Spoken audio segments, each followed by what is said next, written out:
First of all, good afternoon everyone. Today we will start the class of axial piston motor. ये axial piston motor जैसे हम लोग axial piston pump देखे थे वैसे ही कुछ है ये axial piston motor. बस एक चीज हम लोग को हमेशा याद रखना है कि this axial piston motor is working as a rotary actuator. जो पंप के साथ जो इलेक्ट्रिक मोटर कपल होके रहता है वो अलग मोटर है, जिसमें हम लोग जो एक्सटर्नल एनर्जी के द्वारा वो एक्सियल वो कोई भी मोटर अगर यूज करते हैं उस मोटर का शाफ्ट को रोटेट करते हैं. जो मेरा पंप के साथ कपल होकर रहता है तो मोटर का शाफ्ट रोटेट करता है तो पंप भी मेरा ऑन हो जाता है, तो पंप भी मेरा चालू होता है, तो पंप के द्वारा मेरा जो स्टोरेज टैंक से मेरा ऑयल जाके हाइड्रोलिक ऑयल जाके मेरा मेन एप्लीकेशन सिस्टम में एंट्री करता है. लेकिन हम लोग ये जो भी क्लास अभी जो क्लासेस कर रहे हैं जैसे like bend motor, axial piston motor, bent axis motor, ये जो मोटर्स है this is not a electrical motor, this is hydraulic motor. And इसमें क्या होता है कि हाइड्रोलिक ऑयल जाके as an external energy hydraulic oil का जो एनर्जी है जो पंप के द्वारा उसके अंदर जो प्रेशर एंड वेलोसिटी जो गेन होता है वो जाके मेरा मोटर का बेसिकली रोटरी एक्चुएटर का शाफ्ट को रोटेट करता है. शाफ्ट के ऑपोजिट साइड पे जो एप्लीकेशन होता है वो एप्लीकेशन पे ये काम करता है. ठीक है, so let's start the class. Let's start the video lecture axial piston motor construction and working principle.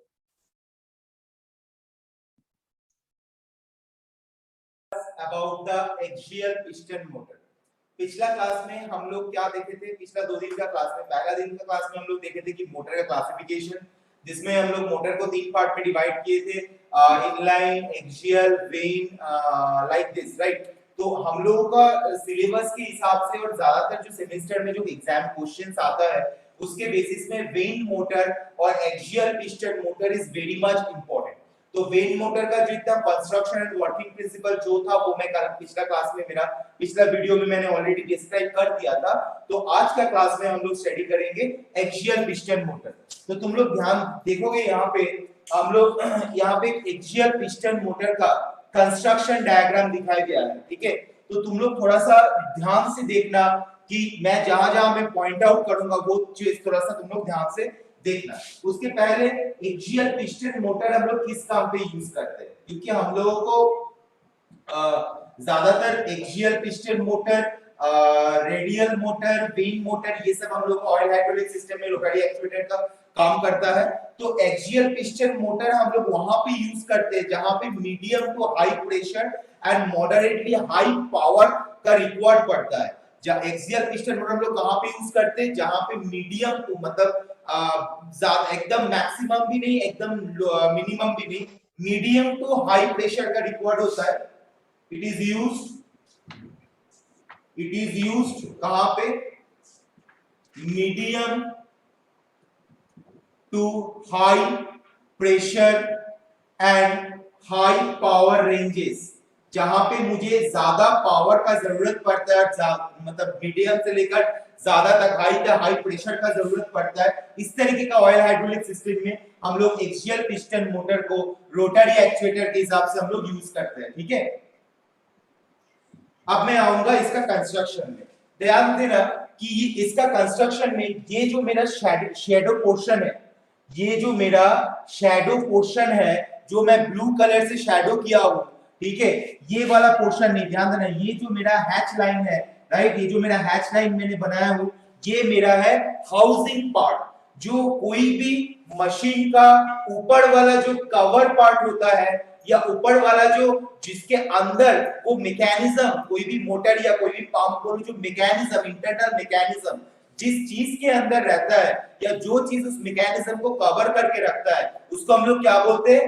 Housing. So construction में अगर हम लोग जाएंगे तो फर्स्ट पॉइंट क्या है? Housing. HOUSING. Where is housing? Housing देखो मैंने यहाँ पे लिख दिया, ये मेरा 1 नंबर है हाउसिंग, राइट. सेकेंड पार्ट में क्या है? जो हाउसिंग मेरा मेन इंपॉर्टेंट चीज है. उसके बाद मैं आता हूं, मेरा देखो यहाँ पे शाफ्ट दिया हुआ है, ये मेरा मेन शाफ्ट है. डायरेक्शनल कंट्रोल वाल्व से फ्लूइड जब मेरा एक्चुएटर में प्रवेश करता है या तो लीनियर या तो रोटरी, मैं यहाँ पे एक्सियल पिस्टन मोटर यूज कर रहा हूँ इसलिए ये मेरा क्या बनेगा? ये मेरा रोटरी बनेगा. तो जब रोटरी जब मेरा बन रहा है तो मैं रोटरी एक्चुएटर में मेरा जो मेन है कि डायरेक्शनल कंट्रोल वाल्व से जब फ्लूइड मेरा एंट्री करता है एक्सियल पिस्टन मोटर में, तो मेरा शाफ्ट को बेसिकली रोटेट करना मेरा टारगेट रहता है, ठीक है। वो फ्लूइड एंट्री करता है इसीलिए क्योंकि ये जो मेरा मेन शाफ्ट है, ये मेन शाफ्ट को रोटेट करना जरूरत पड़ता है। तो सेकंड मेरा जो कंस्ट्रक्शन का मेन पार्ट है that is my shaft. Point number 2, that is my shaft. Okay, next third one is cylindrical barrel. तो यहाँ पे मेरा जो कंस्ट्रक्शन डायग्राम में cylindrical barrel मैं कैसे समझा रहा हूँ, ये जो मेरा ध्यान देना, ये जो मेरा लाइन है, ये जो लाइन है ये वाला, राइट, ये जो लाइन ये मेरा cylindrical barrel है।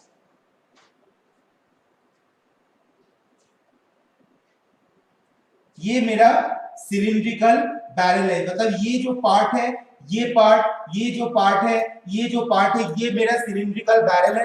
ये सिलिंड्रिकल बैरल के अंदर यहाँ पे जो एक्सियल पिस्टन मोटर का जो मेन जो पिस्टन जो बेसिकली मेरा काम करता है, जो पिस्टन बेसिकली मेरा मूव करता है, वो पिस्टन इस सिलिंड्रिकल बैरल के अंदर अटैच्ड हुआ है।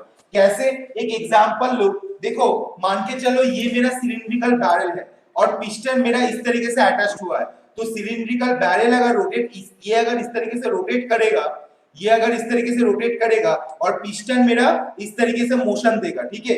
इसका जो वर्किंग प्रिंसिपल क्या है, ये मेरा इस तरीके से पिस्टन ऐसा ऐसा होगा, मतलब ये भी रोटेट करते, ये रोटेट भी करेगा और ये पिस्टन स्लाइडिंग मोशन भी करेगा। ये स्लाइडिंग मोशन जब करेगा, ये फ्लूइड प्रेशर की वजह से स्लाइडिंग मोशन करेगा और ये सुअस प्लेट के ऊपर ये पिस्टन रोटेट करेगा। जब ये पिस्टन रोटेट करेगा, ये पिस्टन ये चीज के ये बैरल के अंदर अटैच्ड है, तो ये वूल बैरल भी मेरा रोटेट करेगा। तो यहाँ पे बैरल सेक्शन कौन है, कौन सा वाला है, ये जो मेरा पार्ट है, ये पार्ट मेरा बैरल सेक्शन है। इसको हम लोग क्या बोल रहे हैं, सिलिंड्रिकल बैरल, सिलिंड्रिकल बैरल या सिलिंड्रिकल ब्लॉक,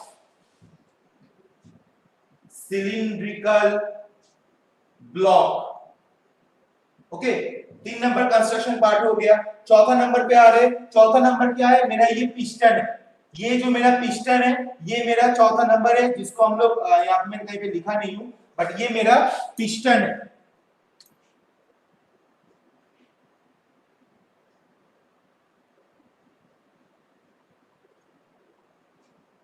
ये मेरा पिस्टन है। तो पिस्टन मेरा पॉइंट नंबर 4 है, पिस्टन जो बेसिकली रोटेट करते करते स्लाइडिंग मोशन देता है, ये मेरा पिस्टन है, इसका नंबर है 4। ओके, नेक्स्ट इस पिस्टन के सामने देखो ब्लू कलर में, ये वाला पोर्शन में ब्लू कलर में, राइट, ये जो यहाँ पे मैंने दिखाया, यहाँ पे जैसे कनेक्टेड है पिस्टन के साथ पिस्टन शू, यहाँ पे वो मैंने ब्लू कलर में दिखाया। ये ब्लू कलर में पिस्टन के सामने पिस्टन शू अटैच्ड होकर रहता है, ठीक है। इसको हम लोग क्या बोलते हैं, पिस्टन शू, क्योंकि पिस्टन अगर स्लाइडिंग मोशन करेगा तो सुअस प्लेट के साथ बार बार फ्रिक्शन होने की वजह से ऐसे करके जा रहा है और ये इस तरीके से रोटेट करते करते स्लाइडिंग मोशन हो रहा है। ये मेरा पिस्टन है, मान लो ये मेरा सुअस प्लेट है और या स्लैंट प्लेट या सुअस प्लेट कुछ भी बोल सकते हो। तो ये मेरा अगर पिस्टन है, ये ऐसे ऐसे करेगा और ये सुअस प्लेट के ऊपर इस तरीके से मतलब स्लाइडिंग भी करेगा, रोटेट करते हुए ये मेरा स्लाइडिंग करेगा, ठीक है। तो इसीलिए पिस्टन अगर कोई हम लोग शू टाइप का नहीं लगाते तो इसके वजह अगर शू नहीं लगाएंगे तो मेरा फ्रिक्शन ज्यादा जनरेट होगा, क्योंकि इसके साथ कंटिन्यूअसली रोटेट भी कर रहा है प्लस कंटिन्यूअसली मोशन भी दे रहा है। इसकी वजह से फ्रिक्शन जनरेट हो सकता है,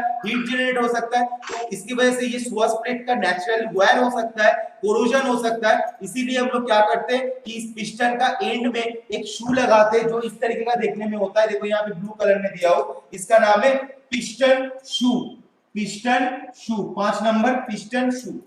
6 नंबर मेरा क्या है, सुअस प्लेट है जो बेसिकली एंगल में है, सुअस प्लेट है जो बेसिकली एंगल में, देखो ये एक एंगल में यहाँ पे ब्लैक डार्क करके मैंने दिखाया हो, ये मेरा सुअस प्लेट है, ये बेसिकली एंगल में। मैं पूरा इसको इस तरीके से मैंने नहीं दिखाया, ये बेसिकली पूरा अटैच्ड है, राइट, ये बेसिकली पूरा अटैच्ड है। तो ये मेरा सुअस प्लेट है, ये सुअस प्लेट पिस्टन के ऊपर एक एंगल बना के रखा हुआ है, ठीक है। ये मेरा है सुअस प्लेट जिसके ऊपर पिस्टन रेसिप्रोकेटिंग भी करता है, स्लाइड भी करता है, रोटेट करते हुए ये स्लाइड करता है। इसको हम लोग क्या बोलते हैं, सुअस प्लेट,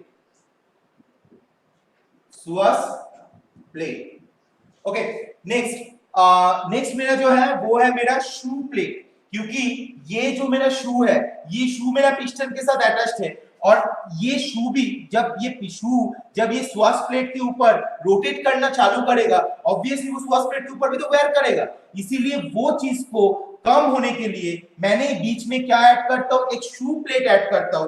मतलब ये मेरा पिस्टन है, ये मेरा पिस्टन है, पिस्टन के ऊपर मैंने एक शू ऐड किया, ये मेरा शू ऐड हुआ, और उसके ऊपर मैंने क्या किया, उसके ऊपर मैंने एक प्लेट ऐड किया, राइट, और उस प्लेट के ऊपर मैंने क्या किया, ये मेरा प्लेट ऐड किया, और उस प्लेट के साथ मैंने क्या किया, श्वास प्लेट, ये मेरा श्वास प्लेट है, ये मेरा शू प्लेट है, और ये मेरा शू है, और ये मेरा पिस्टन है, राइट, ये मेरा पिस्टन है, ये मेरा शू है, ये मेरा शू प्लेट है, ये मेरा श्वास प्लेट है, ये मेरा श्वास प्लेट है। तो ये इस तरीके से कुछ अटैच रहता है, राइट, ये कुछ इस तरीके से अटैच रहता है, और ये रोटेट कर ऐसे करके स्लाइडिंग करते करते रोटेट करते हुए ये स्लाइडिंग करता है, ठीक है। तो इसमें हम लोग क्या यूज करते हैं, shoe plate for reducing the friction, shoe plate SHOE, shoe plate for reducing the friction, shoe plate 7 number कहां है, 7 नंबर शू प्लेट, राइट। तो मेरा हो गया श्वास प्लेट, शैफ्ट, शू प्लेट। अब मेरा क्या बच गया है,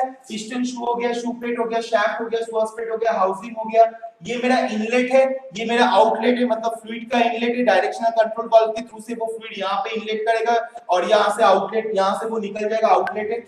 ये मेरा है नेक्स्ट पार्ट, बियरिंग, जो मेरा शैफ्ट का वाइब्रेशन को कम करता है, बियरिंग, और फ्रिक्शन को भी रिड्यूस करता है, बियरिंग जो मेरा शाफ्ट का वाइब्रेशन को कम करता है और फ्रिक्शन को भी रिड्यूस करता है। This is my 8 number 8 which is called bearing. Okay, और भी बहुत सारा चीज है, इनलेट पोर्ट, आउटलेट पोर्ट, यहाँ पे इनलेट पोर्ट, आउटलेट पोर्ट, उसके बाद कंट्रोल डिस्क मतलब जब सिलिंड्रिकल बैरल रोटेट करेगा तो ये कंट्रोल डिस्क रहता है, जिसके वजह से वो सिलिंड्रिकल बैरल उस कंट्रोल डिस्क के ऊपर रोटेट करता है, और वो कंट्रोल डिस्क इस सिलिंड्रिकल बैरल का रोटेशन को कंट्रोल करता है, ठीक है। तो ये मेरा बेसिक कंस्ट्रक्शन पार्ट है of the axial piston pump. अब मैं आ रहा हूं इस एक्सियल पिस्टन पंप का जो मेन पार्ट्स है उसको मैंने क्या किया, अलग किया हो। कैसे अलग किया हो, ये मेरा श्वास प्लेट है, देखो यहाँ पे ये मेरा श्वास प्लेट है, यहाँ पे ये मेरा श्वास प्लेट है, ब्लैक कलर में जो डार्क किया हूं मैं, ये मेरा श्वास प्लेट है, ये मेरा पिस्टन है, ये मेरा पिस्टन है, ये मेरा पिस्टन का शू है, ये मेरा पिस्टन का शू है, ये मेरा शू प्लेट है, ये मेरा स्प्रिंग है। अब क्या होगा, जब असेंबली होता है तब ये शू प्लेट, ये जो मेरा शू प्लेट है, ये शू प्लेट इसके अंदर यहाँ पे बैठ जाता है, ठीक, ये शू प्लेट यहाँ पे आ जाता है, पिस्टन शू इसके साथ अटैच किया जाता है, पिस्टन शू इसके साथ अटैच किया जाता है, और एक स्प्रिंग के द्वारा ये स्प्रिंग यहाँ पे रहता है, ये जो स्प्रिंग है ये स्प्रिंग यहाँ पे आ जाता है, और वो बायस्ड होता है, स्प्रिंग के द्वारा वो पिस्टन भी मूव कर सकता है, ठीक है।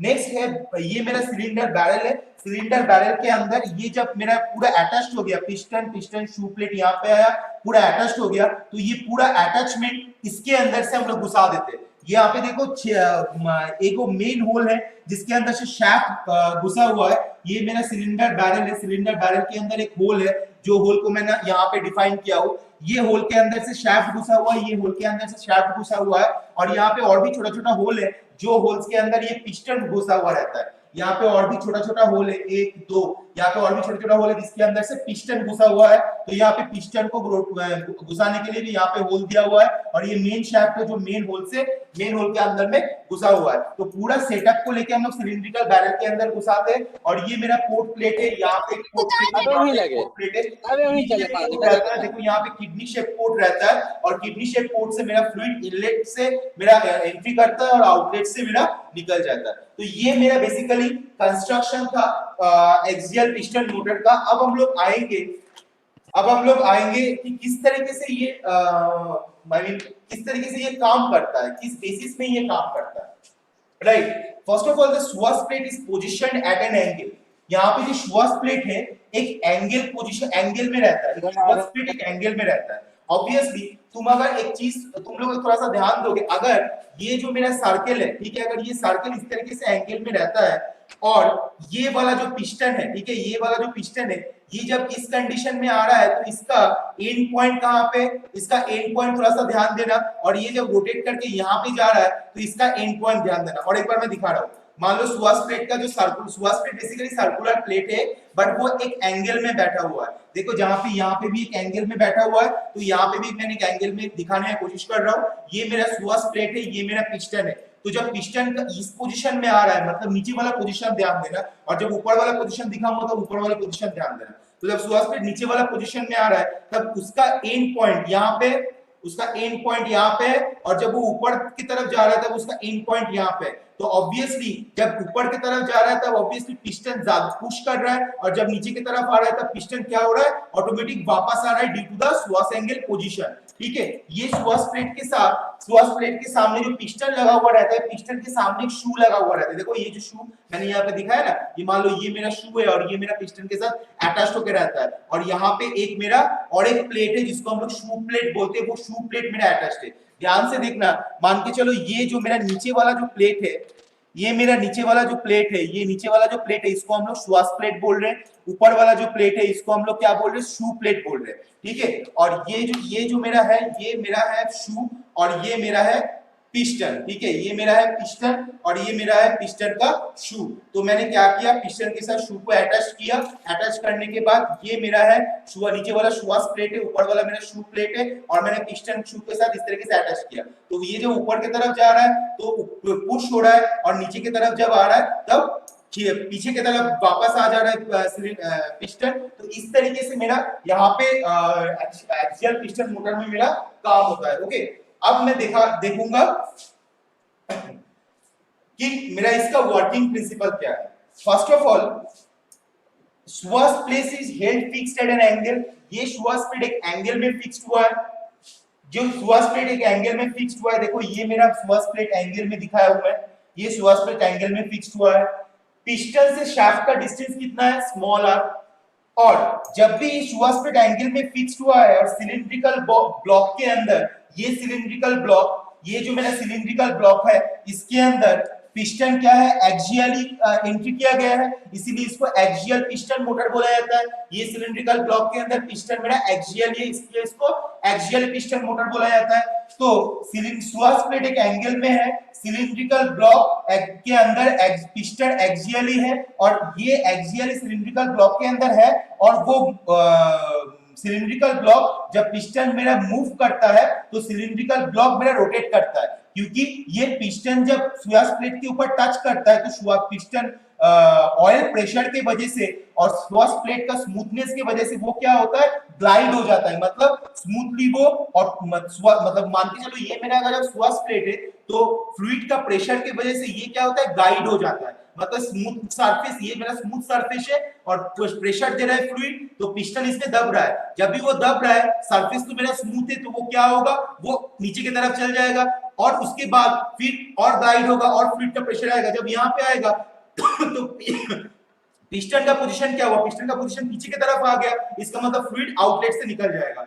फिर फ्लूइड जब अंदर आएगा तब वो पुश करेगा तो पिस्टन ऊपर की तरफ जाएगा, क्योंकि वो ग्लाइड होगा, कंटीन्यूअसली सुहास प्लेट का एंगल के बेसिस पे ग्लाइड होगा। तो इसीलिए इसके ऊपर जो फोर्स पड़ता है, क्योंकि मुझे बेसिकली मेरा मेन उद्देश्य क्या है, मेरा मेन उद्देश्य ये शाफ्ट को रोटेट करना। तो जब मेरा पिस्टन इस तरीके से ग्लाइड होता है सुहास प्लेट के ऊपर, इस तरीके से रोटेट करने की कोशिश करता है, तो उस टाइम ये शाफ्ट के ऊपर एक एंगुलर फोर्स जनरेट होता है, that is my F, capital F. ये मेरा कैपिटल एफ है, और उसके ऊपर शाफ्ट के ऊपर एक टेंजेंशियल फोर्स भी, पिस्टन में एक टेंजेंशियल फोर्स भी जनरेट होता है, that is my F T, right. Piston के ऊपर एक टेंजेंशियल फोर्स जनरेट होता है और एक नॉर्मल फोर्स जनरेट होता है, क्योंकि ये मेरा अगर एफ है और ये अगर इसका अगर मेरा एक एंगल है, तो ऑब्वियसली इसका एक कॉस कंपोनेंट रहेगा और एक साइन कंपोनेंट रहेगा। तो साइन कंपोनेंट मतलब यहाँ पे एक नॉर्मल फोर्स रहेगा और एक टेंजेंशियल फोर्स रहेगा।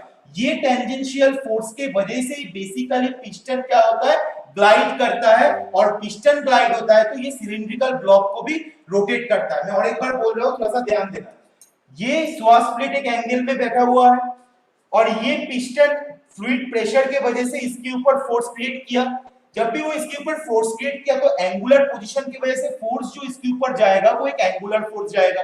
जब एक एंगुलर फोर्स यहाँ पे आएगा, obviously there is an angle, तो ऑब्वियसली उसका दो कंपोनेंट रहेगा, एक साइन कंपोनेंट, एक कॉस कंपोनेंट। तो जिसके साथ एंगल करता है वो क्या बनता है, कॉस। तो मैंने यहाँ पे क्या किया, यहाँ पे एक नॉर्मल फोर्स बना, इसका एक कंपोनेंट हुआ नॉर्मल फोर्स एफ एन और एक कंपोनेंट हुआ एफ टी। एफ टी जो मेरा पिस्टन का टेंजेंशियल फोर्स है, एफ टी मतलब टेंजेंशियल फोर्स जो पिस्टन का एंड में काम कर रहा है, लेकिन वो टेंजेंशियली काम कर रहा है। टेंजेंट मतलब ये अगर एक सर्कल है तो ये मेरा एक टेंजेंट है। तो पिस्टन का जो शू के ऊपर वो एक टेंजेंशियली फोर्स पड़ रहा है, वो टेंजेंशियली फोर्स के साथ जो सैफ्ट के साथ जो पिस्टन का डिस्टेंस है आर, उसको अगर मल्टीप्लाई करता हूं तो मुझे मेरा यहाँ पे टॉर्क जनरेट हो जाता है। तो टॉर्क का कितना वैल्यू होता है, टॉर्क का वैल्यू होता है tau is equal to T is equal to F of T into R. तो ये टॉर्क वैल्यू के ऊपर डिपेंड करके, ये टॉर्क वैल्यू के ऊपर डिपेंड करके टॉर्क वैल्यू किस एक टर्निंग मोमेंट जनरेट हो, जब टॉर्क जनरेट होता है तब क्या होगा, टर्निंग मोमेंट जनरेट होगा।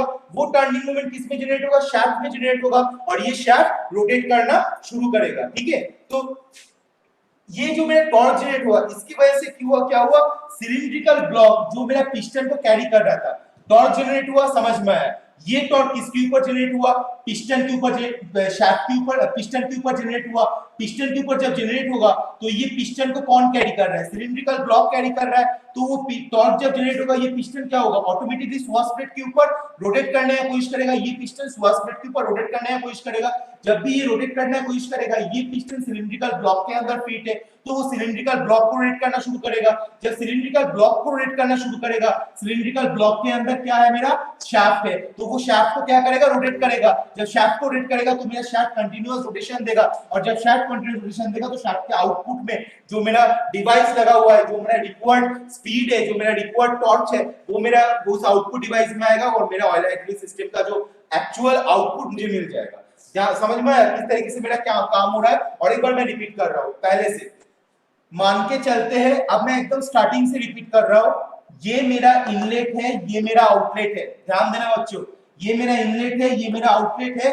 डायरेक्शनल कंट्रोल तो मेरा फ्लूइड टैंक में था, वहां से फिल्टर होके पंपिंग एक्शन के द्वारा मोटर पंपिंग एक्शन के द्वारा प्रेशर रेगुलेटिंग वाल्व, उसके बाद डायरेक्शनल कंट्रोल वाल्व, उसके बाद जाके वो क्या हुआ, रोटरी एक्चुएटर में प्रोड्यूस करता है। तो यहाँ पे मेरा एक्चुएटर क्या है, रोटरी एक्चुएटर है, लीनियर एक्चुएटर नहीं है, ध्यान देना, रोटरी एक्चुएटर है। तो फ्लूइड मेरा इनलेट में एंट्री किया, जब भी वो इनलेट में एंट्री किया, वो क्या किया, वो पिस्टन के ऊपर जाके प्रेशर क्रिएट किया। जब भी पिस्टन के ऊपर जाके प्रेशर क्रिएट किया, वो पिस्टन क्या करेगा, वो पिस्टन ये श्वास प्लेट के ऊपर जाके, वो श्वास प्लेट के ऊपर जाके टच करेगा। जब भी वहां पे टच करेगा, श्वास प्लेट एंगुलर पोजीशन में जब भी वहां पे टच करेगा, तब इस तरीके का सिचुएशन क्रिएट होगा। ये वाला जो ड्राइंग दिखाया हूं मैं, यहाँ पे इस तरह का सिचुएशन क्रिएट होगा। तो शाफ्ट से इसका डिस्टेंस कितना है, आर, और ऑब्वियसली एंगुलर एक फोर्स जनरेट हो रहा है, एफ। तो एफ का ऑब्वियसली दो कंपोनेंट रहेगा, एफ टी टेंजेंशियल फोर्स जो मेरा पिस्टन का टेंजेंट में काम कर रहा है, और एक नॉर्मल फोर्स जो नीचे की तरफ काम कर रहा है। तो टेंजेंशियल फोर्स क्या करेगा,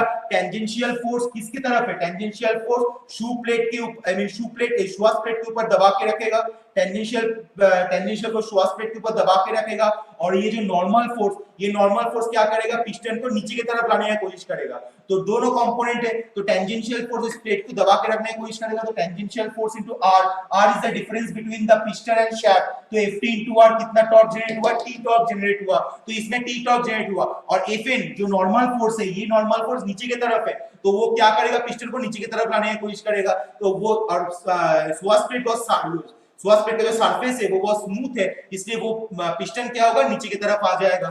जब भी वो पिस्टन नीचे की तरफ ये टॉर्क लेके आएगा, मतलब रोटेट करने की कोशिश करेगा, तो उस टाइम ये जो मेरा सिलिंड्रिकल ब्लॉक है, ये मेरा पिस्टन को कैरी कर रहा है। तो जब भी मेरा पिस्टन रोटेट करने की कोशिश करेगा, तो सिलिंड्रिकल ब्लॉक क्या होगा, सिलिंड्रिकल ब्लॉक भी रोटेट करने की कोशिश करेगा। और ये जो मेरा शाफ्ट है, ये सिलिंड्रिकल ब्लॉक के साथ, ये जो मेरा की है, ये की के साथ फिक्स्ड है। ये मेरा की है, ब्लैक कलर का जो डॉट दिखा रहा हूं, ये ब्लैक कलर का की के साथ, सिलिंड्रिकल ब्लॉक के साथ ये मेरा शाफ्ट फिक्स्ड है। तो जब सिलिंड्रिकल ब्लॉक रोटेट करने की कोशिश करेगा, तब ये शाफ्ट रोटेट करने की कोशिश करेगा। इस तरीके से रोटेशन में ये वाला पिस्टन फिर इस पोजीशन में आ जाएगा, और ये वाला पिस्टन इस पोजीशन में आएगा। जब ये वाला पिस्टन इस पोजीशन में आएगा, तो पिस्टन का पोजीशन क्या होगा, वो ऊपर से क्या होगा, ऊपर से नीचे की तरफ आ जाएगा। जब वो नीचे की तरफ आएगा तब ये पिस्टन क्या होगा, पीछे बैक फोर्स क्रिएट करेगा। ये बैक फोर्स की वजह से यहाँ का जो फ्लूइड, ये जो मेरा फ्लूइड था वो फ्लूइड आउटलेट से निकल जाएगा। और उस टाइम ये वाला पिस्टन का पोजीशन, यहाँ पे जो पिस्टन था, जब पहला वाला पिस्टन ऊपर में था, दूसरा वाला पिस्टन नीचे, जब पहला वाला पिस्टन नीचे में आएगा तो दूसरा वाला पिस्टन ऊपर में चल जाएगा। वो सेम फेनोमेनन एक्टिंग करेगा वहां पे। टेंजेंशियल फोर्स क्रिएट होगा, नॉर्मल फोर्स क्रिएट होगा, सेम वो रोटेट करने की कोशिश करेगा तो सिलिंड्रिकल ब्लॉक रोटेट होगा, cylindrical block rotate, shaft rotate होगा। इस तरीके से कंटीन्यूअस मोशन एक जनरेट होगा, कंटीन्यूअस मोशन में ये रोटेट करना शुरू करेगा और ये जो शाफ्ट है, ये शाफ्ट मेरा कंटीन्यूअस रोटेट करेगा। इस तरीके से एक्सियल पिस्टन मोटर में मेरा काम होता है। एक्सियल पिस्टन मोटर में मेरा काम होता है और एक्सियल पिस्टन मोटर में हम लोग कंटीन्यूअस रोटेशन हम लोगों को मिल सकता है। एक चीज थोड़ा सा ध्यान देना होता है कि one single piston develop only half rotation of the shaft. One single piston, एक जो ये जो मेरा सिंगल पिस्टन है, यहाँ पे जो मैं पिस्टन यहाँ पे दिखा रहा हूँ, ये एक सिंगल पिस्टन डेवलप करता है ओनली हाफ रोटेशन। मतलब ये हाफ रोटेशन मतलब ये बेसिकली यहां से लेकर यहां तक रोटेट करेगा। One single piston develop only half rotation, आधा रोटेशन करता है। किसका आधा रोटेशन करता है? Of the full circular rotation of the cylinder barrel. मतलब सिलेंडर बैरल अगर पूरा रोटेट कर रहा है तो उस पूरा रोटेशन में हाफ रोटेशन ये पिस्टन करता है। और ये पिस्टन का नंबर के ऊपर डिपेंड करता है। एक पिस्टन एक फुल सिलेंडर का रोटेशन का, ये सिलेंडर का जो बैरल है, ये सिलेंडर बैरल का फुल रोटेशन मतलब 180 डिग्री 360 डिग्री फुल रोटेशन का हाफ रोटेशन मतलब 180 डिग्री रोटेशन ये पिस्टन की वजह से होता है। तो दूसरा पिस्टन की वजह से और 180 डिग्री रोटेशन होता है, इसलिए सिलिंड्रिकल ब्लॉक 360 रोटेट कर पाता है। मान लेते हैं अगर हम लोग यहाँ पे 3 देते हैं तो सिलिंड्रिकल ब्लॉक का रोटेशन और स्पीड होगा और उसके ऊपर टॉर्क ज्यादा जनरेट होगा और शाफ्ट ज्यादा लोड कैरी कर सकता है। और ज्यादा पिस्टन ऐड करेंगे, जितना ज्यादा मैं यहाँ पे पिस्टन ऐड करता जाऊंगा उतना ज्यादा टॉर्क का वैल्यू जनरेट होगा।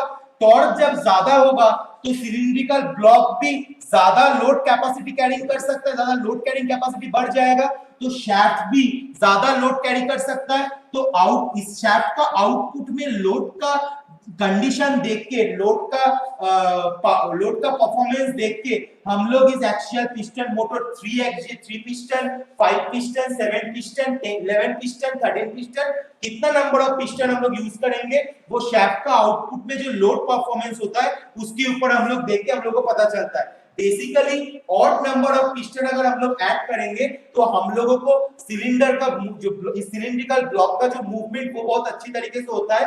क्योंकि अगर हम लोग 2 करेंगे तो एक के लिए आधा, दूसरे के लिए आधा। लेकिन अगर यहाँ पे मेरा 3 पिस्टन रहता तो एक के लिए आधा हुआ, दूसरे के लिए आधा हुआ, तीसरे के लिए फिर आधा हुआ, फिर एक के लिए ये आधा हुआ, फिर दूसरे के लिए ये आधा हुआ, फिर तीसरे के लिए आधा हुआ। मतलब ये सिलिंड्रिकल ब्लॉक का जो मोशन है वो मोशन फुल्ली कंटिन्यूअस होगा, बीच में कहीं पे भी वो सर्कुलर मोशन बंद नहीं होगा। इसीलिए हम लोग एक्सियल पिस्टन मोटर में हमेशा ऑड नंबर ऑफ हम लोग पिस्टन ऐड करते। जितना नंबर ऑफ हम लोग पिस्टन ऐड करते उतना मेरा ज्यादा टॉर्क डेवलप होता है और जितना ज्यादा टॉर्क डेवलप होता है उतना शाफ्ट का लोड कैरिंग कैपेसिटी भी मेरा ज्यादा हो जाता है। तो ये मेरा एक्सियल पिस्टन मोटर का कंस्ट्रक्शन था, वर्किंग प्रिंसिपल था। तो तुम लोग का सेमेस्टर क्वेश्चन में अगर इसका एक्सियल पिस्टन मोटर के बारे में कोई भी सवाल आता है, कोई क्वेश्चन आता है तो उसका कंस्ट्रक्शन डायग्राम ड्रॉ कर लेना। ये मेरा असेंबल्ड कंस्ट्रक्शन डायग्राम है। ये मेरा डिसअसेंबल करके क्या क्या पार्ट्स है वो मैं दिखाया हूं। ये मेरा कंस्ट्रक्शन पार्ट्स है और उसके साथ साथ जैसे वर्किंग प्रिंसिपल, फ्लूइड एंट्री किया, पिस्टन में फोर्स क्रिएट किया, टॉर्क जनरेट, ये वाला डायग्राम देना। टॉर्क जनरेट हुआ, टॉर्क एफटी के वजह से वो शुआ स्प्लिट में दब के रहा है। एफटी के वजह से वो शुआ स्प्लिट में क्या होता है, एफटी की वजह से शुआ स्प्लिट में इस तरीके से वो लगा रहता है और एफएन की वजह से वो पिस्टन नीचे की तरफ आने की कोशिश करता है, जिसकी वजह से एक रोटेशन क्रिएट होता है। जब रोटेशन क्रिएट होता है सिलेंडर ब्लॉक के साथ वो पिस्टन अटैच रहता है तो सिलिंड्रिकल बैरल या ब्लॉक भी रोटेट करने की कोशिश करता है। जब सिलिंड्रिकल ब्लॉक या बैरल रोटेट करने की कोशिश करता है तो शाफ्ट अटैच रहता है तो शाफ्ट भी रोटेट करता है। और यहाँ पे जितना नंबर हम लोग पिस्टन देंगे उतना मेरा टॉर्क ज्यादा बढ़ेगा और जितना ज्यादा टॉर्क बढ़ेगा तो शाफ्ट का लोड कैरिंग कैपेसिटी भी उतना ही ज्यादा होगा। तो इस तरीके से वर्किंग प्रिंसिपल भी थोड़ा सा अपना लैंग्वेज में लिखना होता है तो लिख देना। तो अगर इस वीडियो लेक्चर में अगर कोई भी डाउट रहता है तुम लोगों को, वो डाउट आज का जो 18 तारीख का जो जूम क्लास है, सॉरी 19 तारीख का जो जूम क्लास में तुम लोग क्लियर कर लेना। कोई भी अगर डाउट है तो उसको Okay, now students, do you have any doubt related to this axial piston motor? Yes sir. बोलो. सर अगर हम वेन मोटर और एक्सियल पिस्टन मोटर को कंपेयर करें तो सर टॉर्क ज्यादा कौन प्रोड्यूस करेगा? वेन मोटर और एक्सियल पिस्टन मोटर को अगर कंपेयर करोगे तो टॉर्क ज्यादा एक्सियल पिस्टन मोटर निकालेगा. Axial motor. क्या बोल रहे यस हो? सर. सर और एक क्वेश्चन है सर. सर जो स्वास प्लेट लगा हुआ है सर, स्वास प्लेट तो शाफ्ट से भी कनेक्ट होगा सर? एक्चुअली क्या होता है ना, दिखा दे रहा हूँ. सरफराज अली एप्लीकेशन. रुको, आप सरफराज तुमको हम बता रहे, पहले मुकेश को बोल देते हैं. मुकेश क्वेश्चन तो और एक बार बताओ, क्या बोले? सर बोले ना कि जो सर स्वास प्लेट है शाफ्ट से किस तरह से कनेक्ट रहता है? स्वास प्लेट है वो शाफ्ट से किस तरीके से कनेक्ट रहता है. एक्चुअली ये जो मेरे, ये मान के चलो मेरा सिलिंड्रिकल बैरल है, ठीक है. ये मेरा सिलिंड्रिकल बैरल है. सिलिंड्रिकल बैरल के साथ ये मेरा स्वास प्लेट कनेक्टेड रहता है, और जो शाफ्ट होता है वो शाफ्ट कुछ इस तरीके का कनेक्ट रहता है. स्वास प्लेट के यहाँ पे एक होल करके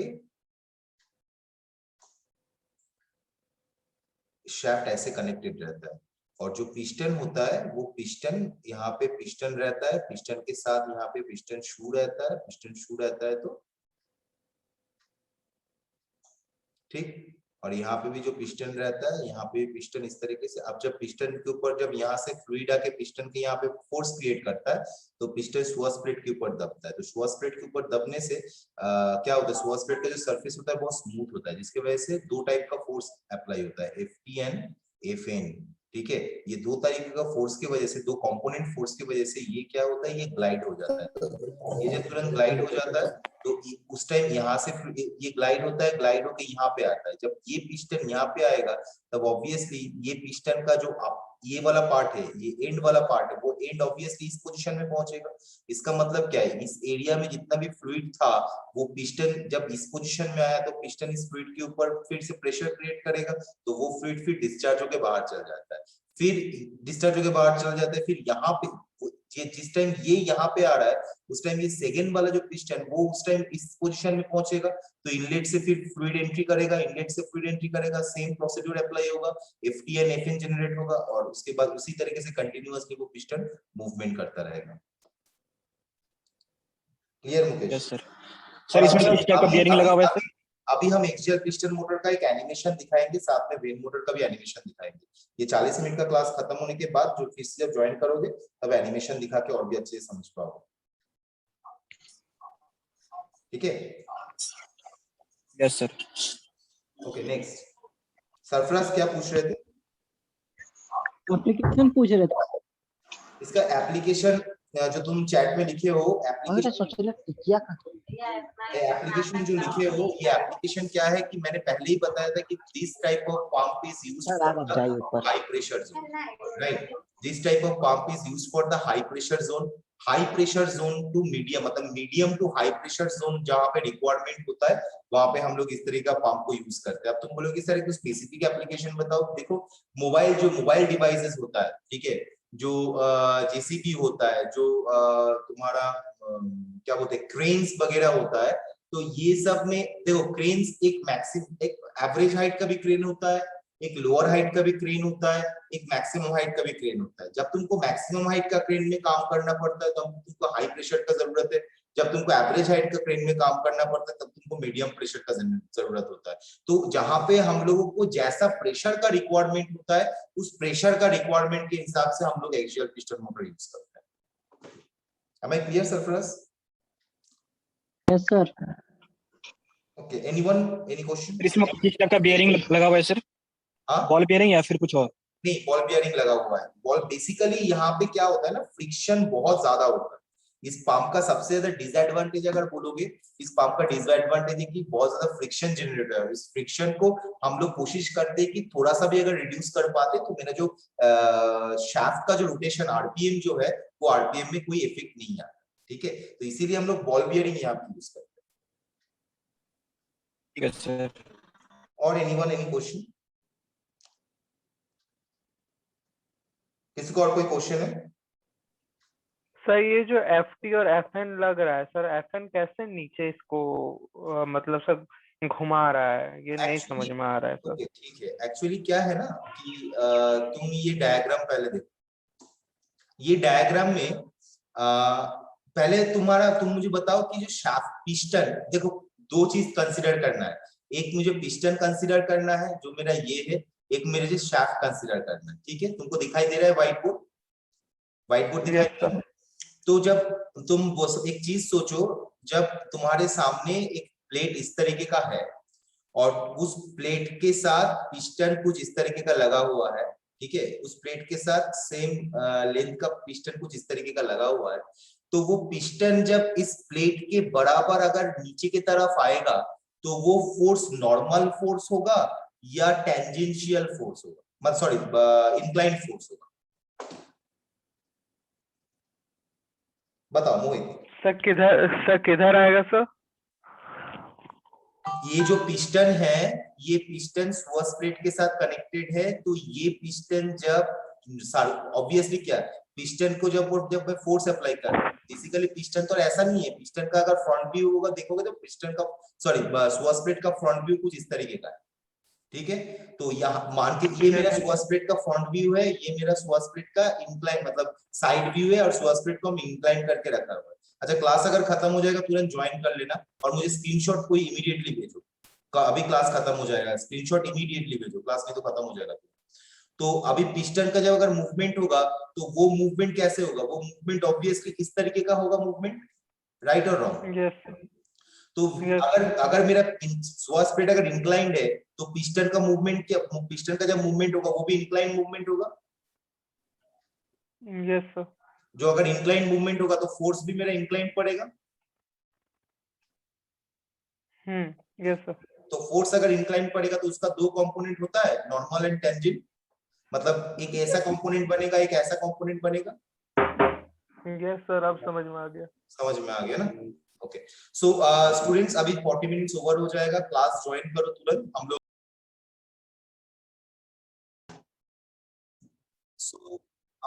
अभी हम लोग क्या देखेंगे, एक्सियल पिस्टन मोटर का वर्किंग एनिमेशन, किस तरीके से बेसिकली वो मोटर काम करता है। अच्छा, पहले थ्योरी क्लास को लेकर और किसी को कोई क्वेश्चन है? Anybody having any doubt? Theory class को लेकर और कोई किसी को क्वेश्चन है? क्वेश्चन है किसी को तो पूछ लो। बोलो आदित्य, कुछ बोलना है? आदित्य कुछ बोलना है क्या? No sir. ओके, तो अभी हम लोग देखेंगे। तुम लोग के सामने दिखाई दे रहा है? दिखाई दे रहा है? तुम लोग के सामने स्क्रीन दिखाई दे रहा है? Yes sir. This is a fixed displacement axial piston motor. The major components of this motor are the housing, port plate, valve plate, swash plate, cylinder barrel, pistons, piston shoes. Voice सुनाई दे रहा है Yes, तुम this लोग is को? a voice clearly सुनाई दे रहा है ना students? Yes sir. Yes sir.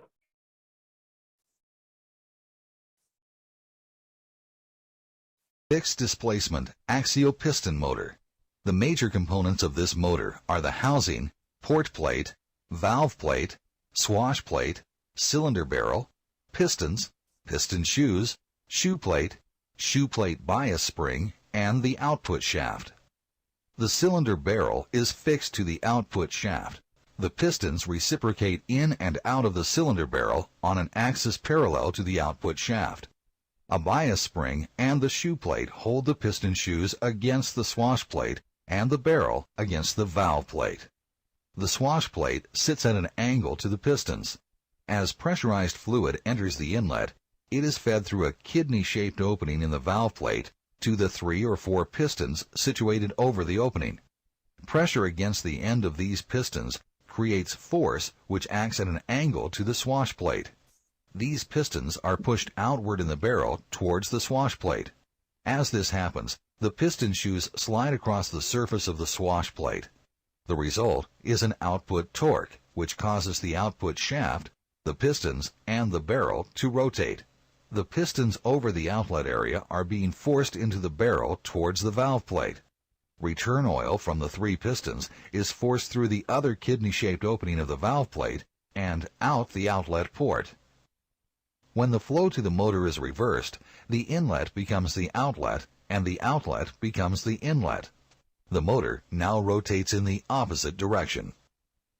Output speed of the fixed displacement axial motor is proportional to the input flow. Drive torque is proportional to the difference in pressure between the motor inlet and the outlet. Any internal leakage passes into the area between the rotating group and the housing. This leakage is directed from the case drain port directly back to the reservoir.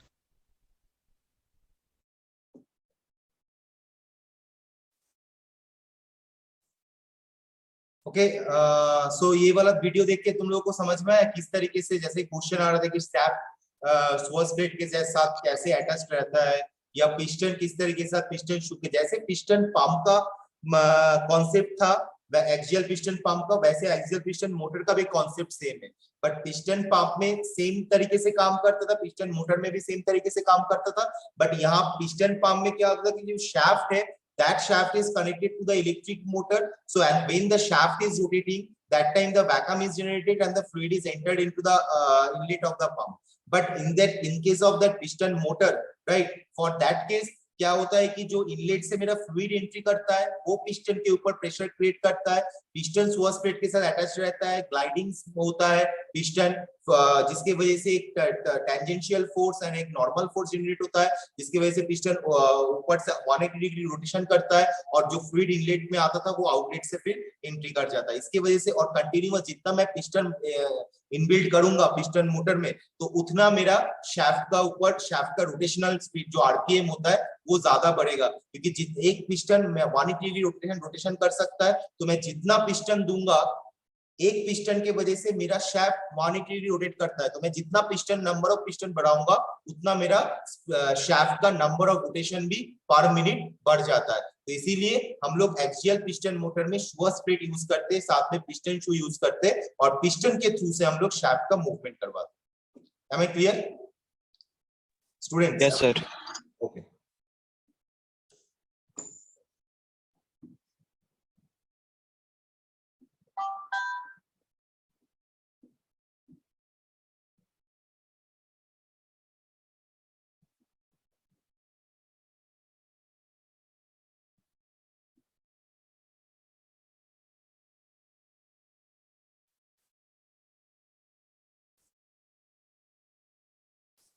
देखो basically इसमें कोई sound नहीं है, ये when motor का simple concept है। जैसे when pump में काम होता था वैसे वेन मोटर में काम होता है। जब वेन पंप में मेरा इलेक्ट्रिक मोटर के साथ वेन पंप का शाफ्ट कपल रहता है तो शाफ्ट रोटेट करता है तो वैक्यूम जनरेट होता है, वैक्यूम जनरेट होता है तो हाइड्रोलिक ऑयल एंटर करता है वेन पंप में। वेन मोटर के केस में क्या है, जो वेन मोटर का शाफ्ट वो due to the hydraulic oil जो मेरा डीसीवी या पीआरवी कंप्लीट करके प्रोसेस कंप्लीट करके एक्चुएटर में प्रवेश कर रहा है, रोटरी एक्चुएटर मतलब वेन मोटर में एंटर कर रहा है, उस हाइड्रोलिक ऑयल की वजह से शाफ्ट मेरा एंटर करता है। तो इसका एक स्मॉल जिसको हम यहाँ पे दिखाया गया है कि एयर मोटर हिसाब से जो मेरा वेन मोटर स्ट्रक्चर का है उसका एक working animation, short working animation है, वो थोड़ा देख।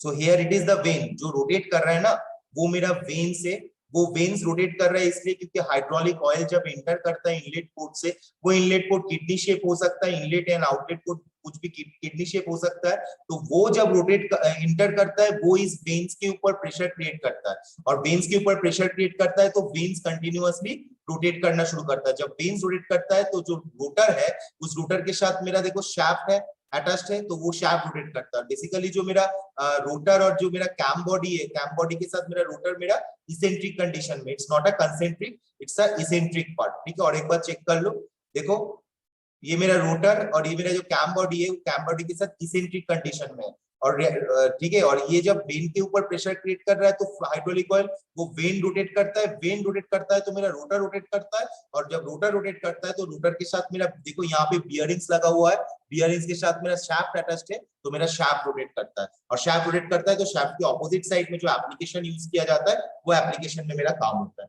So this is the when motor working animation.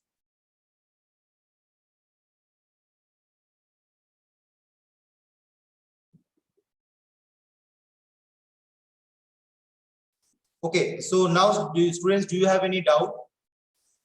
Do you have any doubt? Anybody having any doubt? No sir. बाकी स्टूडेंट्स किसी को कोई डाउट है? यस सर, थोड़ा सा डाउट है सर। बोलो मोहित, बोलो। सर वेन पंप में जैसे हम इधर से फ्लूइड को पास करवाएंगे तो वो प्रेशर लगाएगा सर वेन सब में, ठीक है सर? हेलो सर, बोलो। तो जब वो प्रेशर लगाएगा सर तब तो वो दो वेन में प्रेशर लगाएगा ना, एक जो सर दोनों इंटरवल में लगाएगा ना सर, जो वेन का चेम्बर है सर दो वेन के बीच में, तो वो रोटेट कैसे करेगा, ये पता कैसे चलेगा कि सर किस साइड रोटेट करेगा? एक बार वेन पंप का एक एनिमेशन देखे? यस सर, हम देखे हैं सर। एक बार देखे अभी क्लास में? Yes, sir. क्लास में Writing's not बेहतर वही होगा। that easy, but Grammarly can help. This sentence is grammatically correct. Okay, 1 second. Screen share करने दो।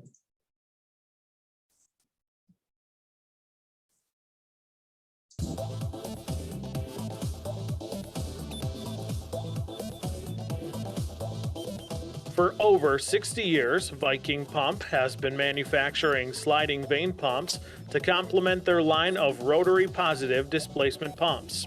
The vane pump moves fluid using the rotary motion of multiple sliding vanes. Vane pumps consist of a slotted rotor rotating in a cam-shaped housing.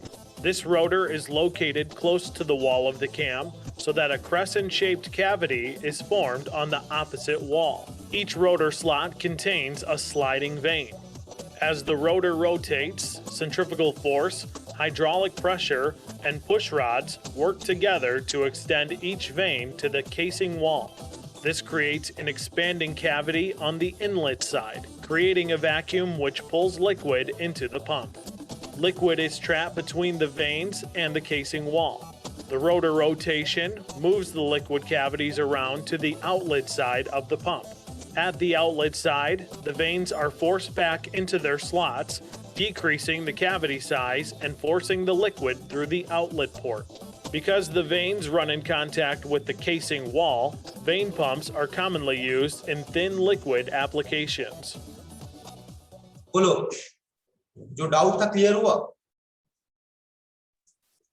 Sir जैसे दो when के बीच में जो cavity रहता है ना सर, दो वेन के बीच में जो कैविटी रहता है सर, उसमें तो फोर्स लगाएगा ना सर, इधर से फ्लूइड पास करेगा तो? हाँ, इधर से फोर्स लगाएगा घुमाने के लिए। हाँ, ऑब्वियसली सर तो डायरेक्शन कैसे पता चलेगा, क्योंकि वो तो दोनों वेन में फोर्स लगा रहा है ना? बात तो ये है कि किस टाइप है? ओके, मैं तुम्हारा क्वेश्चन समझ गया।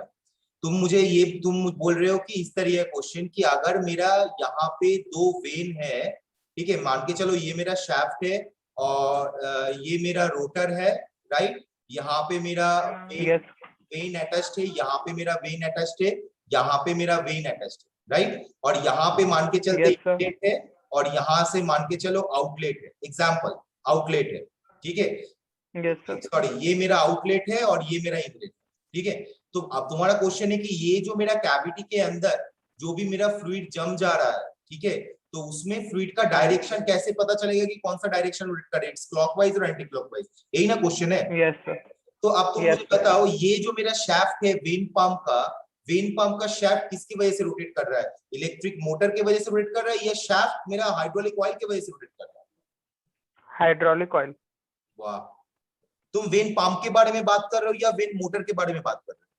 सर वेन मोटर के बारे में सर। तो अभी तक इतना देर तक तो वेन पंप के बारे में बोल रहे थे, इसलिए मैंने वेन पंप का वर्किंग प्रिंसिपल। नहीं सर, वेन मोटर के बारे में क्या होता है, वेन मोटर में क्या होता है कि ये जो रोटर जो इनलेट पार्ट रहता है ये इनलेट पार्ट मान के चलते यहाँ पे इनलेट पार्ट है, तो इनलेट पार्ट से जो मेरा फ्लूइड एंट्री करता है वो यहाँ पे कंटिन्यूअस स्टोर होता जा रहा है, कंटिन्यूअस स्टोर होता जा रहा है। अब तुम मुझे एक चीज बताओ कि जब यहाँ पे कंटिन्यूअस स्टोर होगा तो यहाँ का फ्लूइड यहाँ पे प्रेशर क्रिएट करेगा या इस डायरेक्शन में प्रेशर क्रिएट करेगा?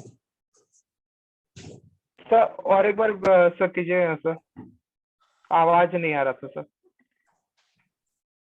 बोल रहे हैं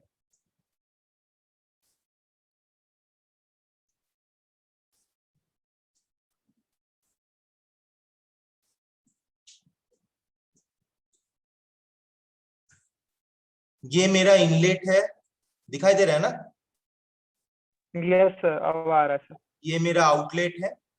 जब इनलेट से मेरा फ्लूइड एंट्री किया, एंट्री करके इस कंडीशन में यहाँ पे पूरा फ्लूइड स्टोर हुआ, ठीक है? यस तो वो फ्लूइड स्टोर होने के बाद तुम एक चीज इमेजिन करो कि ये फ्लूइड इधर की तरफ प्रेशर क्रिएट करेगा, इधर की तरफ प्रेशर क्रिएट करेगा।